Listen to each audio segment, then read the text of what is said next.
ინტერვიუ პროფესიონალთან კატეგორია გათბობის ხელოსანი. ყველაზე ხშირად რა პრობლემით მოგმართავენ?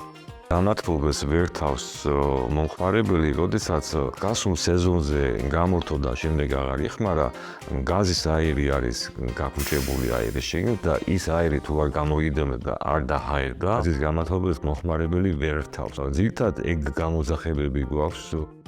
თუ გახსოვთ, პირველად როდის განათავსეთ განცხადება სერვისებზე? თუ არ ვცდები 4-5 წლის წინ დამიკავშირდა წარმომადგენელი, ვინც მირჩია, რომ ხომ არ განვათავსებდი განცხადებას, ტექსტიც თავისთავად დავხვეწე მე თვითონაც და ეს იყო რამაც განაპირობა შემდგომში ნელ-ნელა მომხმარებლების მოზიდვა. ბატონო